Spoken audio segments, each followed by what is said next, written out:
toivovat käytännöllisempää ilmastokasvatusta. Opettajien ja nuorten näkemys ilmastokasvatuksen kehityskohteista kohtaavat toisensa. Nuoret eivät uskalla puhua ilmastonmuutoksesta aikuisten kanssa ja kokevat jäävänsä vastuunkannossa yksin. Näitä ajatuksia me kuultiin nuorilta, kun tutkittiin heidän kokemuksiaan ja ajatuksiaan ilmastokasvatuksesta 4 eurooppalaisessa maassa CCC Katapult-tutkimushankkeessa. Katapult on monitieteinen tutkimushanke, johon on osallistunut 15–18-vuotiaita nuoria Englannista, Irlannista, Italiasta ja Suomesta. Me ollaan oltu erityisen kiinnostuneita siitä, minkälaisia erilaisia arvoja ja käsityksiä nuorilla on ja miten nuoret toimii arvojensa ohjaamina. Meillä on ollut koko ajan mukana tekemässä tutkimusta myös nuorten toimintaryhmä JAP. Heidän kanssaan on pohdittu, mitä ja miten nuorilta kannattaisi kysyä näistä asioista. Nuorten ryhmä on myös auttanut meitä tulkitsemaan tutkimuksen tuloksia ja viestimään niistä. Me JAPit ollaan eri-ikäisiä lukiolaisia. Me ollaan täydennetty tutkijoiden ajatuksia ja sitä, mitä he ovat halunneet tutkia, ja niitä kysymyksiä, mitä heillä on ollut. Me ollaan vähän ehkä korjattu niitä siitä näkökulmasta, että pitääkö nuoret niitä relevantteina, mikä on hyvää, mitä kaivattaisiin lisää.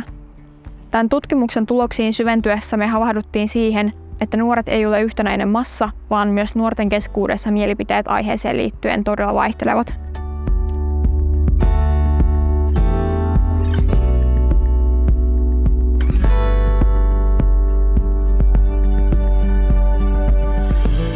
Eurooppalaiset nuoret pitävät ilmastonmuutosta tärkeänä ongelmana, jonka eteen pitäisi nopeasti tehdä jotain.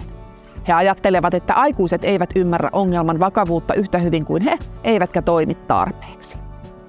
Nuoret siis kokevat, että he ovat perineet tämän ongelman edelliseltä sukupolvelta ja heidän odotetaan ratkaisevan se, vaikka heillä itsellään ei ole valtaa tai mahdollisuuksia toimia. He toivovat, että yhteiskunta mahdollistaisi ekologisemman elämäntavan, eivätkä ratkaisut olisi yksilöiden uhrausten varassa.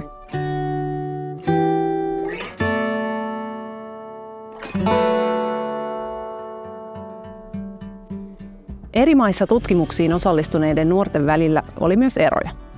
Suomessa tutkimukseen osallistui nuoria Tampereen alueelta. He pitivät ilmastonmuutosta vähemmän tärkeänä ongelmana. Tuloksista kävi ilmi, että suomalaisten vastaajien ymmärrys ympäristöasioista on huolestuttavan alhainen. Tästä huolimatta kyselyn mukaan he itse ajattelivat tietävänsä riittävästi, eivätkä siis kokeneet tarvitsevansa enempää tietoa. Se on ironista, että kun suomalaiset ajattelee, että me ollaan tosi edistyneitä kaikessa, mutta sitten se todellisuus näyttääkin vähän eriltä. Me ollaan huonoja tunnistamaan meidän heikkoja kohtia, ja se voi johtaa siihen, että kehitystä ei tapahdu. Me ollaan romantisoitu sitä, miten asiat meillä täällä on.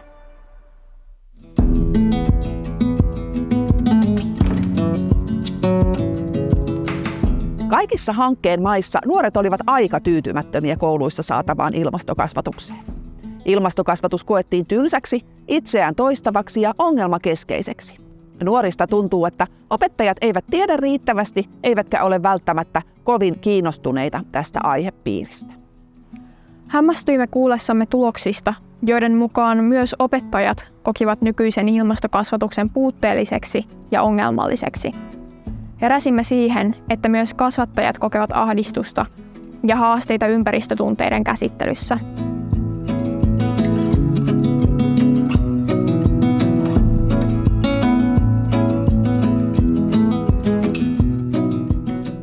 Meidän mielestä kasvattajilla on oltava tarvittavat tiedot ja taidot ennen kuin he voivat todella auttaa nuoria esim. Heidän ympäristötunteiden rakentavassa käsittelyssä ja ilmastoajattelun kehittämisessä. Ilmastokriisi on yksinkertaisesti niin merkittävä aihe, että siitä opettaminen ansaitsee enemmän aikaa ja resursseja.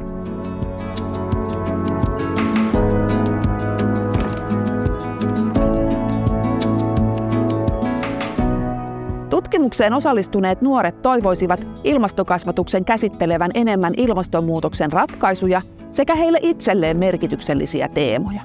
Esimerkiksi ammatilliset opiskelijat haluaisivat tutustua nimenomaan oman alansa ilmastotyöhön. Nuoret kertoivat, että parhaiten ilmastoasioita voisi oppia ympäristössä, jossa on avoin ilmapiiri keskustelulle. Luontoympäristöjä, museoita ja näyttelyitä pidettiin myös hyvinä oppimisympäristöinä ilmastoaiheille. Jappien mielestä yksi tärkeimmistä hankkeen havainnoista on se, että nuoret toivovat käytännönläheisempää ilmastokasvatusta ja esimerkiksi viestintätaitojen opetusta. Haastatellut nuoret esimerkiksi kertoivat, että heitä pelottaa puhua ilmastonmuutoksesta aikuisten kanssa.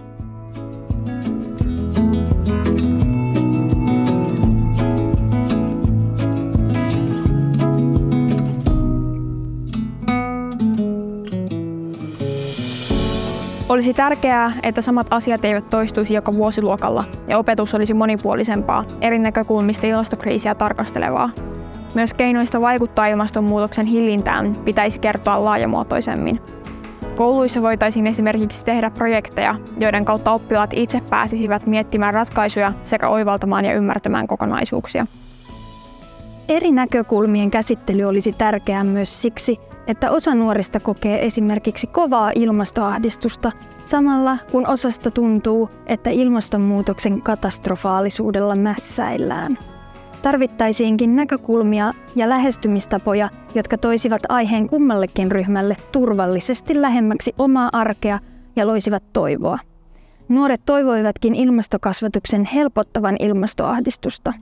Toiminnalla on yhteys toivon tunteeseen ja nuoret ovat toivoneet kuulevansa monipuolisemmin erilaisista keinoista toimia ilmastonmuutoksen hillitsemiseksi.